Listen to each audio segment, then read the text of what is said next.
All right, students, good morning, good evening, good afternoon, depending on when you're tuning in. Let's just start with the mental image today, something for you to picture. Imagine you're swiping on a dating app and you're at your home.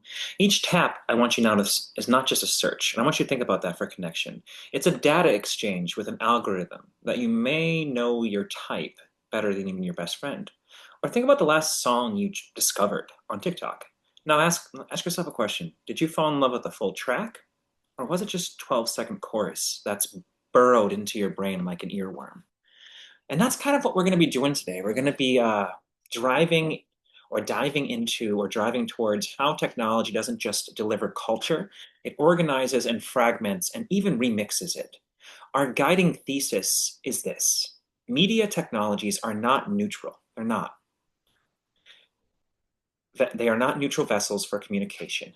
So media technologies are not neutral vessels for communication. They actively shape our senses, our identities, and our emotional lives. And we'll be drawing from the theories of McLuhan, Matthewman, Foucault, Bourdieu, and platform case studies like TikTok, Spotify, Tinder. We'll examine how culture is produced, performed, and consumed in the digital age. So strap on your seatbelt. We're going to talk about Module 5, Arts, Culture, and Social Life. I'm going to do my best to make this a little bit more concise where I can, but this is a longer lecture. So let's start with one of your first readings. McLuhan, The Medium is the Message. And this is where this media theorist told us that the medium is the message. And what he meant was deceptively simple, but profoundly disruptive. The form of a medium, the way it delivers content, has more powerful impact on society than the actual content does itself. It's not about what you say on a TikTok, for example. It's about the fact that TikTok exists in the way that it does currently. The structure of a platform, its speed and sensory demands, those are the real architects of social behavior. TikTok is that perfect example for this conversation. It rewards quick engagement, emotional insensitivity, right? And as well as emotional intensity and spectacle in a tight 15-second to 10-minute loop, right? You only have a restricted amount of time. I've thought about putting some of these lectures on, but you know what? They're over 10 minutes. If you don't catch your viewers in the first 2 seconds based on that algorithm, it then buries your video for not being as quick or as concise as it should be or as much as it's wanted to be. So it reduces how much you can talk on this media. What we see isn't the best content, but the most clickable. Then that's not an accident. It's not a happy little mistake. It's the product of intentional platform design that prioritizes metrics over meanings, right? And as McLuhan would argue, this view structure rewires our perception. We begin to internalize the platform's logic, speed over nuance, virality over vulnerability. And Matthewman would build upon this by introducing the idea of platform capitalism, where artistic expression becomes algorithmic labor. Going viral isn't just fun, it's surveillance. And here is where Pierre Bourdieu's concept of cultural capital becomes the essential lens. To succeed online, you need not only taste and talent, but you also need fluency in what is trending, what's aesthetic, and what the algorithm likes, and in algorithmic capital, right? And we need to start to see that success is determined by how well your content plays to the platform. Invisible rules, right? We can take this even further with Walter Benjamin, who warned us in 1936, pick up sticks, that mechanical reproduction would strip art of its aura, its unique presence in time and space. So this is where we see this kind of conversation, right? So the time and space that Benjamin talked about, and that today a heart-wrenching ballad about grief and someone's struggle becomes the soundtrack to a recipe video about things I didn't know and TikTok taught me. Meaning floats, right? Gets reassigned and repurposed endlessly. A 12-second audio snippet replaces an entire emotional arc. Art doesn't disappear, but its context, texture, is and its aura collapses, right? This is back to McLuhan's concept of the medium as the message, disrupts this assumption that technology is just a neutral vehicle for communication. Instead, he asserts that every medium subtly rewrites human perceptions and reorganizes the social environment. Often, more than the content it carries, is the case of TikTok. It's not the case of the individual dance videos or sound memes that matter most. It's the logic of the platform itself. This logic enforces brevity, emotional salience, and visual impact. It trains both creators and viewers expecting satisfaction within seconds. What results is a kind of structural impatience, right? Where content must hit hard and fast or be disregarded or discarded entirely. This isn't a glitch. This is by design, and this is by the platform's architecture. It plays into this kind of notion that we're understanding on a sub-regular basis, that if we don't get this kind of immediacy, then the platform's architecture is built to maximize that retention and engagement, which then leads to us having reconditioned our capacity for depth, nuance, and that we need this kind of gratification that is very quickly understood and very quickly built in. So McLuhan would argue that this isn't TikTok's problem, it's civilization's problem. And every new media transforms not only our habits, but the architecture of our consciousness. Paint trained us to think linear. Printing trained us, not paint, sorry. Printing and writing, right? Printing presses trained us to think linear. Television introduced the idea of simultaneity, right? This idea of being able to have a simultaneous kind of structure. And then think about the music video that exists, where you have that video killed the radio star, a shift in the medium, right? Now social media video platforms introduce fragmentation. This is the rise of meme culture and short form media representation, kind of a cognitive remixing where irony, effect, and speed overpower explanation or analysis. This also then raises the question about political implications of media, or if our public sphere is now mediated through platforms that favor emotional punchlines over deliberation, what happens to the collective understanding or the democracy itself?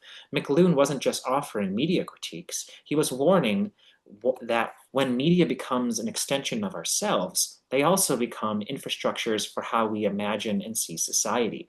So think about going viral as the survival of the economy. Many times people purposely put rage bait to be able to maintain better numbers. And platforms really reward this kind of like clickability, and brain rot becomes something that we become built into and have an understanding of. And it's fascinating, truly. I think it's something that's really worth a conversation in this class. But that then leads us to our next conversation. We're a little bit going into the next article that we'll be reading, which is the idea of the subjective machines brought to us by Matthewman, right? So building upon McLuhan's insights and our understandings in the chapters, the readings that you'll be doing, media reshapes not just what we think, but how we think. It's not just what we think, it's how we think. Matthewman introduces the concept of subjective machines, technologies that don't per se merely extend our capabilities, but actively participate in shaping our identities. These are the tools that feel us, know us, increasingly define us. Take Spotify. It's not just music streaming platform, it's a mirror, one that tracks your emotional rhythms, right?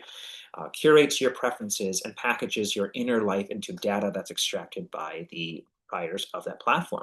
Your Spotify Wrapped, your yearly wrap, doesn't just show you what you listen to, it also compares you, right? I had a student tell me I'm the #1 Bo Burnham listener because I knew I liked Bo Burnham and they showed me that. But it tells a story about who you are. And then we were talking about it, but it was also competition. It was kind of said with he, right?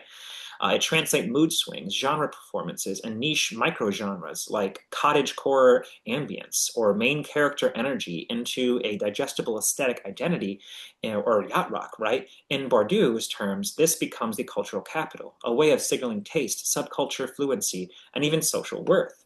But it's also a form of self-branding, where identity is curated and performed in ways designated for public legibility, not personal authenticity.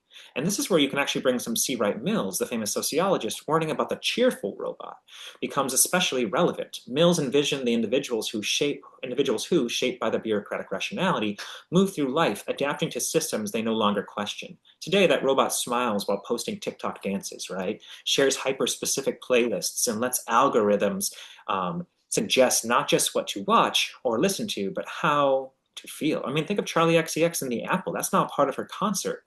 Culture and music.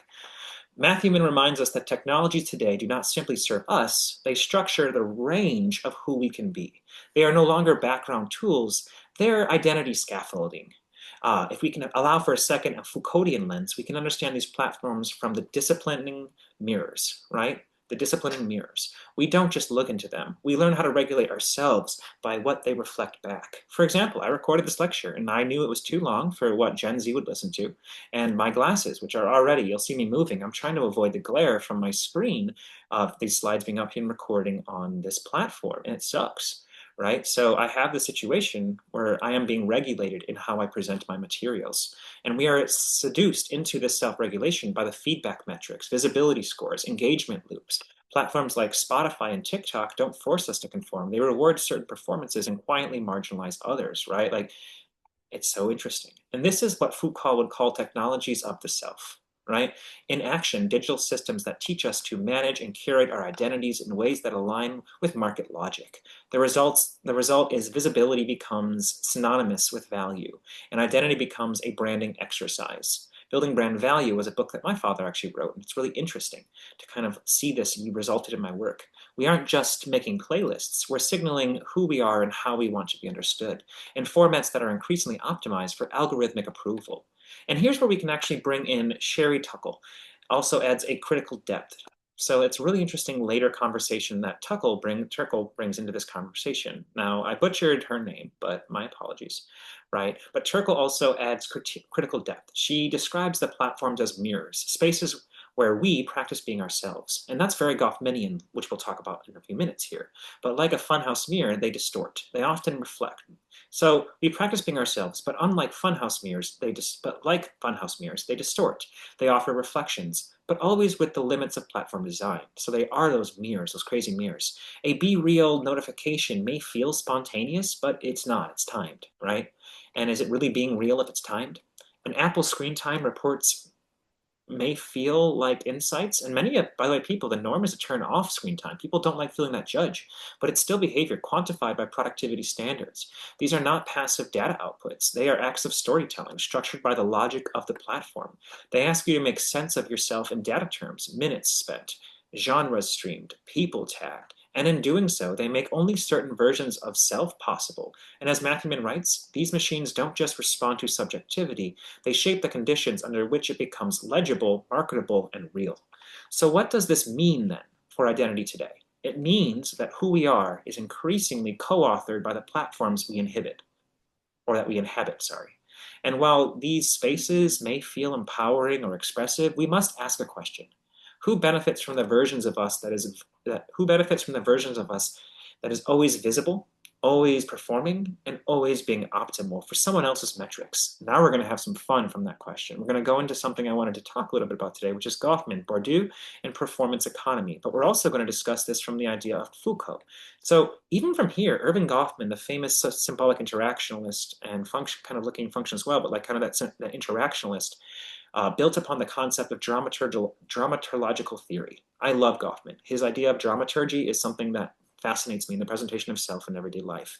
And it reminds us that social life is a stage, and we are all performers navigating different front stages depending on our audience, but also back stages of authenticity, or so it was originally wrote. In the digital age, however, the audience isn't just human. There's also algorithms and computer literacy, right? Platforms like TikTok, Instagram, LinkedIn don't merely provide space for performance, they structure it, score it, and curate it. Interestingly enough, a little anecdote for you. I have had LinkedIn since the beginning of LinkedIn. I actually have less than some people's followers because I only wanted people I know. I have about 400 to 500 plus. And I just got an update telling me, John, make sure that you verify your identity with a blue check mark. People won't be sure who you are. How is that the definition of who someone is when you can purchase it on places like X or Twitter or LinkedIn?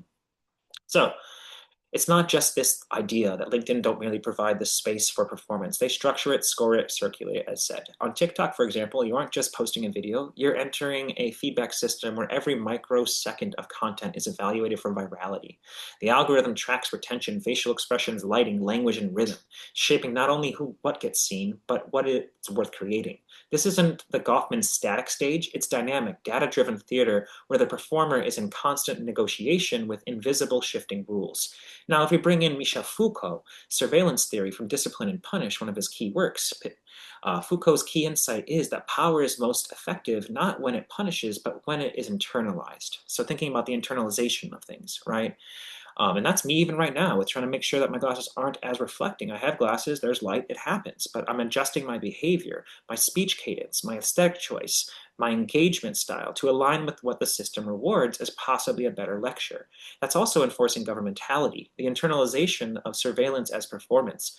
I don't feel like I'm being controlled, or you don't feel like you're being controlled. You feel like you're optimizing the best possible environment. And you can even go into this further with this kind of conversation that exists from this. But going into that conversation, the key insights from from discipline and punish, but when it's internalized, becomes about, in the modern age, it's this large panopticon, and we deal with panopticism, a metaphor for surveillance that is constant, unverifiable, and total, right?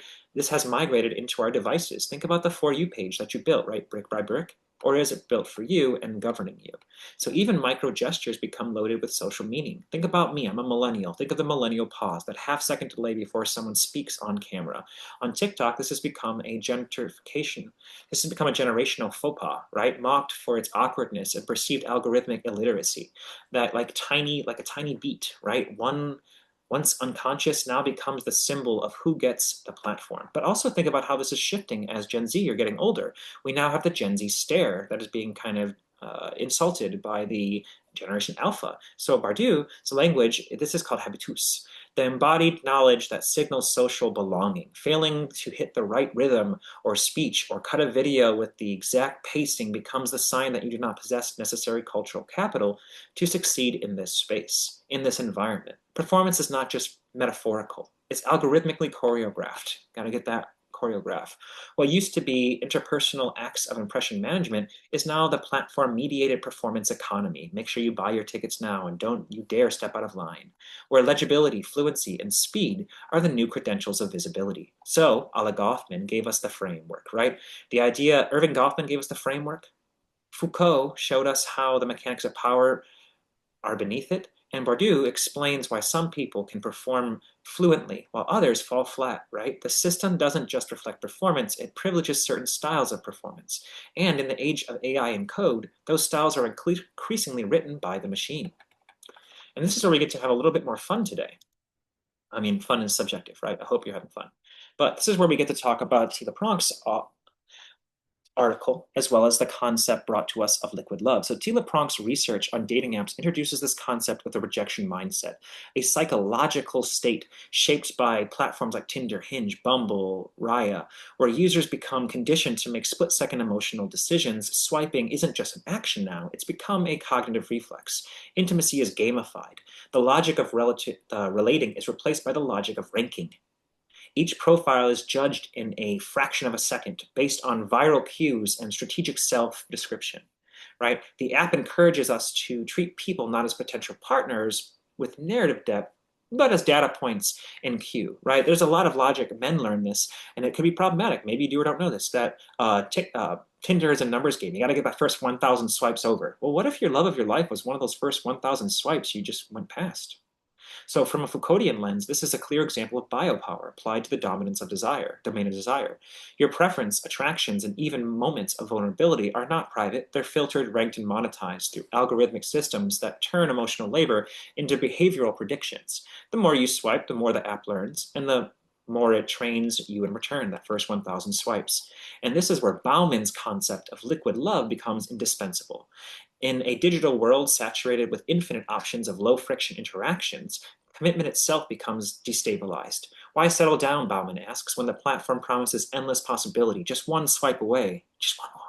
Tinder doesn't merely reflect modern intimacy, it restructures entirely. Long-term stability feels irrational when an interface designed for short-term gratification is the norm. Relationships become fragile, optional, and disposable. It's already hard to find love. We're learning about this more and more in society, but this is becoming a thing. But all of a sudden now it's gamified. Well, what if I could find my partner? Just one more swipe, keep going. Come on, it's gambling. But then we go into this idea of where we can see Scott, or the social construction of technology, in this conversation, and we have to apply that to avoid the trap of technological determinism. As Matthewman reminds us, Tinder's architecture, the swipe, the minimal profile, the match notifications, didn't have to exist in this form. That's where design choices that encode values, right? Efficiency, instant judgment, surface level connection. The swipe interface promotes a particular philosophy of love, fast, transactional, and always subjective to replacement. Or always subject to replacement, sorry. Even the way users curate their bios reflects this shift. Phrases like fluent in memes, ask about my letterboxd, or hot girl walk enthusiast aren't just quirky taglines and stupid cheesy statements. They are identity signals, optimized for cultural resonance and matchability. They compress complexity into algorithmic friendly shorthand. So in Bourdieu Wow, terms. If you ever have trouble saying his name, no, I do too. These bio-performance symbolic capital, signaling aesthetic taste, humor, and niche cultural fluency that might appeal to someone else's filter bubble. The goal isn't to express selfhood, it's to win the swipe. What began as intimacy has become the form of effective labor, branding oneself for an invisible automated marketplace of attention, right? The danger, of course, is that over time we begin to understand ourselves through that flattened signals, through likes, matches, and swipe metrics, until even our most personal feelings are shaped by that performance requirement.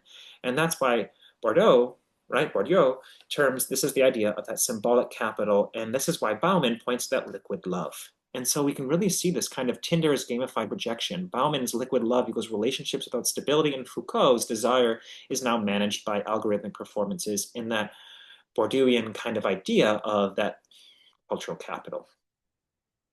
And this leads us to our next conversation from Dan Whatley and how TikTok and platform compliance. So Dan Whatley's analysis of TikTok influence on music industry reveals a fundamental shift, not just on how music is consumed per se, right? On how it's consumed per se, but how it is convenienced, structured, and released. In the traditional model, artists wrote songs with arcs, verses, emotional buildup, and payoff. Think even of techno that they had to drop after Skrillex. But TikTok short form looping and structures has rewritten the rules of musical production. Songs are now engineered for virality, front loaded with catchy hooks designed to grab attention in the first few seconds. Music form is now compressed into an algorithmic appeal. This is not just stylistic change, it's systematic. Right? When Halsey's label famously refused to release her song until it performed well on TikTok, a viral hit, we witnessed what Whatley would call algorithmic gatekeeping, artistic expression held hostage by platform metrics. TikTok doesn't simply distribute music, it governs what counts as music or worth making. And here's where, again, Pierre Bourdieu's concept of symbolic violence becomes essential. So Bourdieu's idea here is that symbolic violence refers to the subtle and visible ways in which dominant systems enforce their values by making them appear natural. TikTok enacts this violence by rewarding content that conforms to the viral logic and marginalizing work that doesn't. Artists must tailor their creativity to platform structure or risk obscurity. This pressure is internalized now. Musicians begin self-censoring, crafting content not for artistic development, but for performative viability. And this is back to McLone's idea, would remind us this is no accident. The medium is the message, right? That means the platform doesn't just transmit content, it reshapes its very form. TikTok's design isn't neutral, it's affordances, looping videos, autoplay, sound trending, constructs a new genre of cultural production, right? Songs must be memorable, memeable, danceable, repeatable, and they must fit the feed. And this is where Matthewman describes this as part of a broader platformization of culture, where users' behavior, creative choices, and even desire itself are molded by the algorithmic systems around them. Artists, like users, are no longer just creators. They're performers in a platform economy, judged not by musicality, but by metrics. And this raises important questions for this class. Where is the space for slow art, for experimentation, or for risk? Where is it, y'all? And what happens when the logic of cultural production is dedicated or is dictated not by human audiences, but by predictive data models? In this world, creativity becomes compliance, and the boundaries of expression are drawn not by imagination, but by what platforms feed. And this is where we go into the next article and these little quick breakdowns for you as quick as they can be, right? And I expect you to read your own readings and making sure you're analyzing it from your sociological imagination. But Peter Stone's analysis of micro songs captures a key transformation in music under platform capitalism. Songs are no longer built for radio. Video killed the radio star. Album flow, or even live performances. They are built for the feed, y'all. Come on, chat. These tracks are engineered for 15 seconds of emotional punch. Just hit you real hard for 15 seconds. Optimized to go viral or on TikTok or Instagram Reels. That's the purpose. The platform native format rewards brevity, spectacle, and remix potential over lyrical or sonic development. And as Walter Benjamin reminded us way in the past in 1936, warned in the work of art, in the age of mechanical reproduction, art's aura, its presence in time and space, is embedded meaning and authorship. It is lost in the age of constant duplication. I'm going to say that again because I said it kind of funky. Benjamin warned in The Work of Art in the Modern Mechanical Reproduction, art's aura, its presence, time and space, its embedded meaning and authorship, is lost in the age of constant duplication. But on TikTok, that aura just doesn't vanish. It's stripped, repurposed, and redeployed at scale. This is also, we can take the conversations of Mitski, The Washing Machine Heart, a song about detachment and emotional numbness. On TikTok, it's often mixed into lip sync skits and thirst traps. Olivia Rodrigo's Vampire gets trialed as 15 seconds hook to test virality before the full albums are released, right? Meaning detaches from the intent. It becomes a floating cultural currency. And now you need to ask yourself, do you know the artist or just the hook of a song? Think about that. This is a condition of music in the age of platform capitalism, where artists aren't just performers, they're marketers, content strategists, and effective laborers. And this is where artists like, I'm going to use two examples here, Hobo Johnson and Will Wood, become important. Both are known for being raw, genre blending, and lyrically experimental, deeply emotional, but also intentionally chaotic. Hobo Johnson mixes slam poetry with hip hop and confessionals. Will Wood performs theatric, manic genre jumps between cabaret, punk, and indie pop. On their own terms, they are embodiments of the authentic disruption, artists who challenge the polished norms of the industry. But on TikTok, the content is often fragmented into sound bites, a single screamed lyric, a funny face, or a bizarre transition, right? In this environment, their aesthetic resistance becomes aestheticized, right? Their authenticity is consumed in microdoses without narrative or arc. What Benjamin called aura is consumed in form of quirky sad boy energy or neurodivergent core. Their complex selves become the readable tropes flattened into trends. Matthewman's subjective machines are at work here. The platform doesn't just distribute the artist's identity. It reinterprets and repackages it into algorithmic terms. A Will Wood song about suicidal ideation becomes a viral TikTok sound. A Hobo Johnson scream about heartbreak becomes a meme for awkwardness. The platform doesn't host authenticity. It redefines it into platform legibility. Even artists who critique the systems become subject to it. Their songs trend not because of the meaning, but because of the performance potential. Bourdieu's terms, cultural capital, is earned not through musical innovation, but through alignment with what platform aesthetic. Do your lyrics loop well? Can your face be stitched into a duet? Will your hook survive out of context? And this is where this is the paradox of platform age. Artists who try to push against the grain, like Rage Against the Machine did in my generation, may still find themselves rewarded only when they're compliant in form, if not in content. As Stone, Benjamin, and Matthewman would all agree, the medium doesn't just reshape the message, it reshapes the self. And this is where we can also look a little bit more at this kind of reshaping of the self, right? What about intimacy when it comes to the constructions of how we see everything around us, right?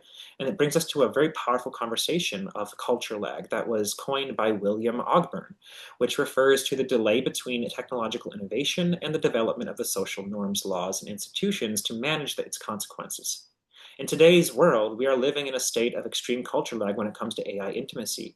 We now see chatbots that provide therapy, AI-generated lovers, companions, and media so convincingly human that it is hard to distinguish AI simulation from reality. And yet, we lack the shared ethical language, regulatory structures, or even corporate or cultural expectations to govern their relationships. What is care when it is coded? What is consent when the other party is an algorithm?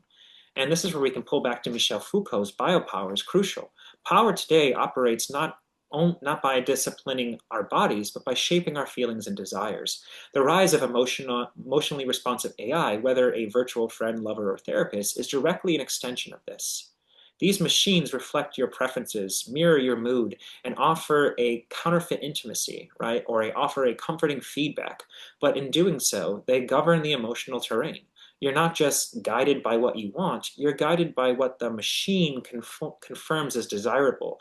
That this is a soft governance, deeply intimate, and increasingly invisible. And this is where we see Sherry Turkle call this the illusion of companionship without the demands of relationship. We offload the need for connection onto the systems that never disagree, challenge, or reject us. And while they may feel empowering, it creates an emotional environment where fiction, conflict, and emotional labor emotional labor are no longer part of that intimacy. So Hochschild talked about this emotional labor, right? It's crazy. Instead, we turn to optimized affirmation, delivered via algorithmically based structures. And this is exactly, if we want to pull a little bit strange here, where we can look at Agnew's general strain theory, or GST, becomes relevant. Agnew argued that strain arises when individuals experience a gap between aspirations and means, loss of the positive stimuli, and exposure to negative stimuli, and lack healthy coping mechanisms. In society marked by emotional disconnection and increasing loneliness and declining social trust, many people are facing relational strain. They desire meaningful connection, validation, and support, but lack the institutional, relational, or personal means to constantly achieve it or consistently achieve it. And when real relationships become perceived as risky, unreliable, and emotionally taxing, AI intimacy becomes an alternative coping mechanism. Chatbots don't leave. AI girlfriends don't argue. The machines always know your love language, even though Chapman knows that that was written terribly. I'll go into that in another class if you take it with me. From a GST perspective, AI functions as a substitute coping tool, a response to the unmet emotional needs, loss of supportive relationships, chronic exposure to relational stress. But instead of resolving the underlying strain, it reframes the emotional goalposts. Where are you shooting that goal to? You don't need to be understood by others. You just need to feel understood by the machine. Deus ex machina is a big issue. The devil's in the machine.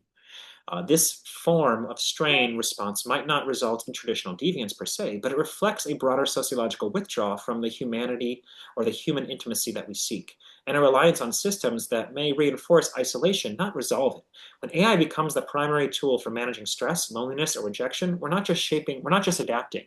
We're institutionalizing avoidance. And this is a danger of culture lag. The tools are seductive, fast, and emotionally fluent, but our norms, ethics, and institutions are still catching up. In the meantime, we're building digital intimacy without accountability, relying on simulations to soothe the very strains that come from our fraying social fabric. A quote for you: "We are building digital mirrors, but forgetting they are funhouse mirrors," going back to earlier. They reflect something real but distorted, optimized and curated. And when the strain meets simulation, we may mistake comfort for connection. And this is what your slide now is looking at. Let's look at a quick analysis, resynthesizing all of this to Scott and Ant. So looking at all this, Matthew Min brings us two major sociological frameworks that help us decode the technological world. And we've been doing this consistently. That's the social construction of technology and actor network theory. We'll start with Scott. The core of the insight of Scott is that technology is never inevitable. It doesn't evolve according to some neutral or internal logic of progress. Rather, technologies are shaped by human decisions, institutional pressures, and cultural values. Take Tinder, for example. It doesn't have to use swipes. The swipe wasn't required by the mobile interface and the UX or the user experience or user interface. It was designed by choice loaded with meaning. That choice encoded a particular philosophy: efficiency, binary judgment, gamification, and it could have just been built to emphasize dialogue, compatibility, or emotional depth. It wasn't. Similarly, TikTok, looping short form videos, weren't a technical necessity either. The format reflects a cultural priority on brevity, repetition, and visual impact, the McDonaldization of society by Reitzer. Scott forces us to ask what values are embedded in these tools and who benefits from them. Now let's look at actor network theory, which pushes us to see technology not as a standalone artifact, but as a part of a web of relationships between people, devices, institutions, interfaces, and code. Your Spotify playlist might feel like it's deeply personal expression of you and your taste, but Ant reminds us it's also shaped by corporate licensing deals, algorithmic filtering, peer listening behaviors, and platform incentives. You, the user, aren't acting on the system, right? You're being acted upon, shaped, and constructed by it. Your taste doesn't float in a vacuum. It's constantly curated and nudged by what the system makes visible, accessible, and shareable, right? I send a lot of lovely and fun things to my wife. I didn't create them, right? Crazy. So together, Scott and Ant explore the myth of technological neutrality. They remind us that our platforms are not passive tools. They are active participants in cultural reproduction. They reflect the social order and often amplify the existing inequalities that are within. Whether it's the way AI therapists reinforce normative ideas of care, or how TikTok promotes certain beauty standards and silences others, or how Spotify's algorithm boosts major labels over independent artists. The system is never just reflecting us, it's producing us. So when we scroll, stream, swipe, or share, we aren't just expressing who we are, we're engaging in a complex choreography, right? A little dance with a code, capital, culture, and institution that shapes who we can become. And that, more than anything, is the sociological message at the heart of this module. And kind of wrap this up into a neat little bow, wrap it down, hold it, wrap it up, hold it down, right? We're going to close with a little bit of a quick conversation about this lecture. McLone warned us that the medium itself reshapes how we think, feel, and experience the world. Not just what we say, but how we say it, and through what form. Steve Matthewman takes that further, reminds us that in the platform era, technologies don't shape our perception, they shape our personhood. TikTok, Tinder, Spotify, Instagram, or IG, right? These aren't just apps on your phone. They are cultural infrastructures, scripting the new norms around intimacy, creativity, identity, success, and even ethics. Look at GPT becoming that therapist. They coach us on how to be seen, how to feel, how to speak, and how to love. Scary. These platforms don't merely host our behaviors, they organize it. We're so surrounded by institutions, even digital ones. They don't reflect who we are, they train us in who we're supposed to be. And in doing so, they turn everyday life into kind of performance, a dramatological front stage. On that, oh, and one that's curated, compressed, and always just one algorithmic misstep from invisibility. So, some thoughts for you in this class as we're coming to the complete close of this lecture on Module 5. Some yellow dig prompts for you, as I always try to give them. What version of yourself does this platform reward? What kinds of post styles, behaviors, or vibes get visibility these days? Who profits from your performance, though, emotionally, socially, or economically?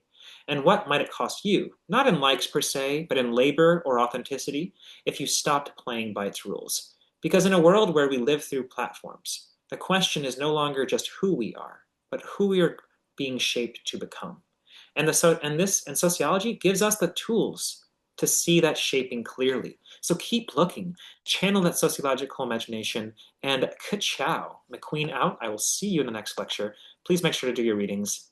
Please make sure to keep up with the work. If you need anything, as always, email me, and I will see you in the next one. Take care, y'all.